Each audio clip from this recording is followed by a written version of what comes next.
합참의 그 계엄과장님은 평소에 전시에 대비한 계엄 훈련을 하는 보직이죠. 그렇습니다. 네. 그래서 사실 합참에서 계엄에 관련된 최고의 권위자잖아요. 권위자가 되려고 노력하고 네. 있습니다. 계엄을 이번에 할 때 비상계엄 때도 합참 내에 자체 계엄 사령관 밑에 합참 인원으로 계엄 사무소를 운영을 준비 중이었잖아요. 그죠? 그렇습니다. 구성을 준비 지원 중이었습니다. 그 사항은 의장한테 보고는 했습니까? 계엄 준비하면서. 의장은 당연히 알겠죠. 합참 인원으로 주로. 그 부분은 제가 정확하게 모르겠습니다. 네. 한 20명 정도로 구성되어 있죠. 20여 명이었습니다. 네. 합참 인원으로 주로 했어요. 합참 인원들과 국방부 조사본부 네. 인원이 있었습니다. 그 다음 포고령 계엄 선포하면 대통령이 서명에 들어가서 공고문 같은 거를 실제로 다 서명을 하고 해야 되잖아요. 그렇습니다. 그 슬라이드 한번 비춰주시죠. 실제 보면은 포고문이 있고 담화문, 경고문, 공고문, 훈령 이런 것들이 있는데 포고문은 실제 요 설명을 한번 해주세요. 기한을 하고 요 처리 절차에 대해서 이대로 준용이 안 된 것 같아요. 근본적으로 포고문을 작성하기 위해서는 대통령의 서명이 들어간 계엄 선포문, 그러니까 공고문이 있어야 합니다. 그것이 있어야 포고문이 작성이 되고 그 포고문을 작성을 할 때는 슬라이드에서 보시는 저 절차를 다 거쳐야 됩니다. 그렇죠. 저기에서 나오지 않은 계엄 선포문, 대통령의 공고문은 또 다른 법적 절차, 다시 말해서 국방부에서 건의를 한다면 국방부에서 계엄 선포문 안을 건의를 하고 국무심의를 통해서 이후에 대통령의 제가 이후에 공고하게 되어 있습니다. 이번에는 실제 그 윤석열 측에서는 이러한 절차를 전혀 준용이 안 한 거죠. 그것은 제가 모르겠습니다. 제가 명확하게 말씀드릴 수 있는 것은 네. 그렇게 언론에 나온 그대로 서명이 들어간 대통령의 계엄 선포문인 공고문과 그리고 이미 포고령 1호가 발령되었다고 하는데 당시에 합참 계엄과장으로서 지원 임무를 간 저는 그 서명이 들어간 계엄 포고령 1호도 보지를 못했다는 게 팩트입니다. 그렇죠. 실제 서명 들어간 것들 못 보고요. 네. 그리고 포고령도 그 합참 과장은 전혀 못 봤다는 거 아니에요? 포고령도. 포고령을 서명 들어간 일체 보지 못했고 차후에 거의 계엄이 끝나가는 즈음에 다른 곳에서 복사본, 서명이 되어 있지 않은 복사본을 본 적이 있습니다. 그래서 이번에 사실은 그리고 계엄사령관이나 부사령관, 합동수사본부장 임명도 대통령이 해야 되는데 임명장 받습니까? 임명장을 주게 돼 있잖아요. 어떻게 돼 있나요?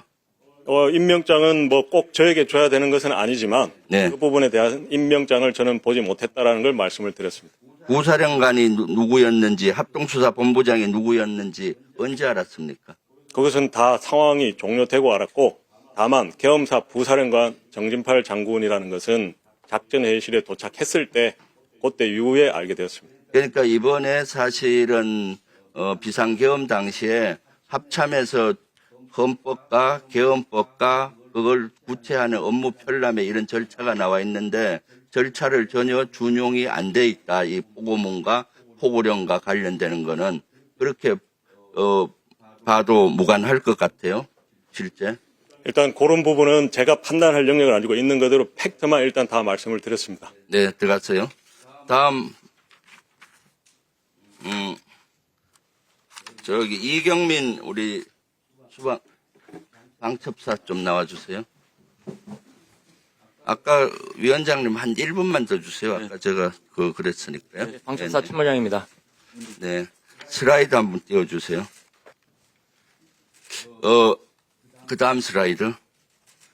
저 문서는, 언론 보도에 의하면은 방첩사령관이 12월 4일 날 비상계엄이 해제된 다음에 실패돼서 흔적을 지우기 위해서, 지금 이경민 그 당시 참모장한테 지시를 해서 작성한 문서로 나와 있는데, 저 문서 작성했습니까? 예, 제가 지시받고 자필로 작성해서 사령관한테 보고한 바 있습니다. 어떻게 사령관,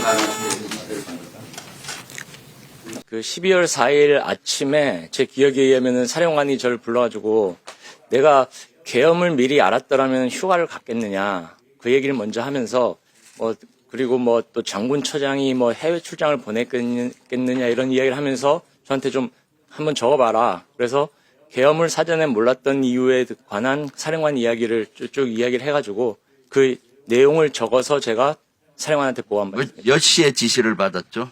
시간은 정확하게 기억이 안 나고 대략 오전 아침 정도인 것 같습니다. 12월 4일 아침에만 실패를 하고 거의 예, 됐고 그 이유입니다. 예. 그다음 저걸 작성을 해서 보고 시점은 언젠가요? 오후 정도 되는 것 같습니다. 오후에 했고 그럼 저것을 출력을 여러 분 해서 나중에 다른 사무실에서 출력본이 압수수색 과정에 나왔잖아요. 그 전 과정을 예. 제가 시간이 없으니까 예. 좀 설명을 조금 구체적으로 해주세요. 네, 그래서 제가 그 지시를 받고 제가 그 수첩에 그냥 대강 메모한 것을 가지고 제 사무실을 와서 그 A4 용지에 다시 자필로 적었습니다. 자필로 적어서 오후에 사령관한테 보고를 하니까 사령관이 조금 수정을 하더니 이것을 타이핑을 해와라.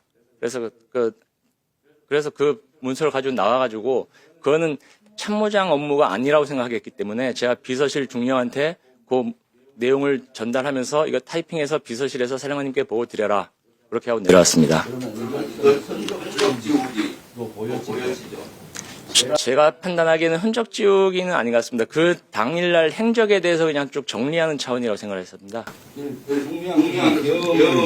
못했다는 데가 중점이잖아요. 예, 그렇습니다. 그 전부터 알았는데. 그러니까 예, 당시에 저도 그 사령관도 계엄을 예상 못했다고 생각하기 때문에 그런 하루의 행적을 적으라는 거구나 그렇게 생각을 했었습니다.